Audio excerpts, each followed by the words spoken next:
清衡夫人赞许道：“阿焕真厉害。”蓝焕却看着蓝湛，阿湛也厉害，他前几日就已经练气了。竖起大拇指，清衡夫人弯了弯眸：“你们俩都很厉害，棒棒哒，母亲。”蓝湛默了一瞬，道：“阿湛想带着阿英一起修炼。”清衡夫人道：“可以啊。”蓝湛：“这样，等阿英有了修为，就不会害怕那些恶犬。以后他也会帮阿英一起对付恶犬，让恶犬再也不敢追阿英。”这时，魏婴走了出来，他无措地看着清衡夫人母子三人，有些迟疑的道：“姨姨，我不太会穿二哥哥的衣服。”清衡夫人起身：“没关系，姨姨帮你。”魏婴有些羞赧：“谢谢姨姨。”蓝湛：“我也可以帮阿英穿衣服，不过需要阿英钻进麻袋里。”帮魏婴穿戴整齐后，清衡夫人道：“阿湛，你和阿英在净室里玩，母亲给你们做好吃的。”蓝湛嗯了一声，像是想起什么。蓝焕道：“叔父今日布置的功课我还没有完成。”母亲。阿湛。阿英。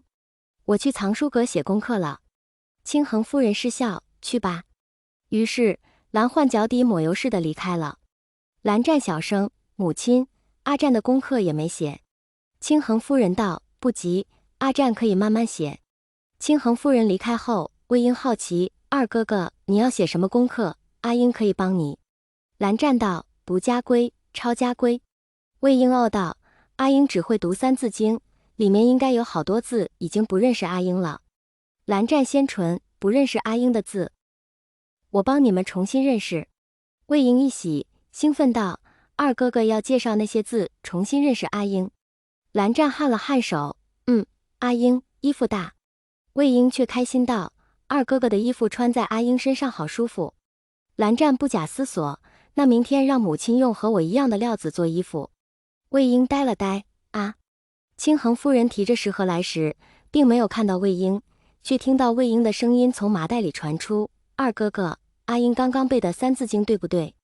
蓝湛道：“一字不差。”魏婴欢呼：“我会背完整的三字经了。”蓝湛道：“明天开始背四书五经。”魏婴笑吟吟：“听二哥哥的。”听着两个小团子在麻袋里的对话，清衡夫人微微一笑，柔声：“阿湛，阿英，吃饭了。”闻言，两小团子从麻袋里一起露出小脑袋。魏婴眨了眨眼睛：“姨姨。”蓝湛低声：“母亲。”放下食盒，清衡夫人拿出一块帕子来，擦擦你们的小手。两小只将手用帕子擦干净。清衡夫人接过魏婴递给她的帕子：“阿英，你是要出来吃，还是和你阿湛哥哥一起在麻袋里吃？”魏婴道：“姨姨，阿英要和二哥哥一起。”蓝湛微微蹙眉：“阿英，你不必。”魏婴在麻袋里牵住蓝湛的手：“二哥哥，阿英想和二哥哥一起围着小桌桌吃饭。”蓝湛低头看了看放在麻袋里供他吃饭和学习的小桌桌，言道：“那我们把小桌桌上的书本移到一边放着。”魏婴满口答应：“好的，二哥哥。”于是望线两只小团子将小脑袋缩到麻袋里一阵捣鼓。待两只小团子收拾好小桌桌，清衡夫人也给两小只布好了饭菜。因为有魏婴，清衡夫人这次没有将手里的饭菜伸进麻袋里，而是交给了魏婴，再由魏婴放在他和蓝湛刚刚学习的小桌桌上。清衡夫人做了三菜一汤，又给两小团子各自盛了一碗米饭。想了想，他将小盆盆里的米饭也让魏婴放在小桌桌上，言及若是两人不够吃，就和他说。魏婴看着碗里的白米饭，桌上小盆盆里还剩下很多，足够他和蓝湛吃，便露出小脑袋，望着清衡夫人：“姨姨，够吃？”清衡夫人点头：“那你们吃，姨姨给你和阿湛哥哥整理床铺。”魏婴嗯了一声，他坐在麻袋里：“二哥哥，姨姨的意思是不是今晚阿英和你一起睡？”蓝湛点了点下颌。魏婴弯了弯眸。用完膳，魏婴将叠碗盆从麻袋里拿出，又用清衡夫人递给他的抹布擦了擦小桌桌，这才从麻袋里爬出来。清衡夫人一边收拾一边道：“阿湛，你把小桌桌举起来递给阿英。”蓝湛道：“是。”提着食盒，清衡夫人道：“阿英，带着你阿湛哥哥在院子里溜达溜达，消消食。”将蓝湛从麻袋里举起的小桌桌放到一边，魏婴乖巧地对清衡夫人道：“对了。”清衡夫人问道：“阿英，姨姨做的饭菜可合你胃口？”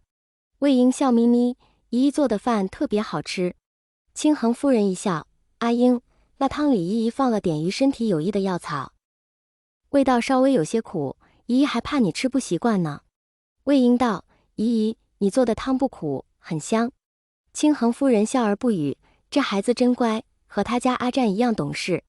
来到净室，蓝焕看到魏婴就着麻袋牵着他弟弟的手在院子里散步。蓝焕莞尔：“阿占，阿英。”魏婴拉着蓝湛回头：“大哥哥，你来了。”蓝湛跟着唤了一声哥哥。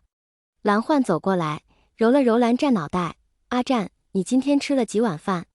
蓝湛还没说话，倒是魏婴抢道：“大哥哥，二哥哥今晚吃了3碗米饭。”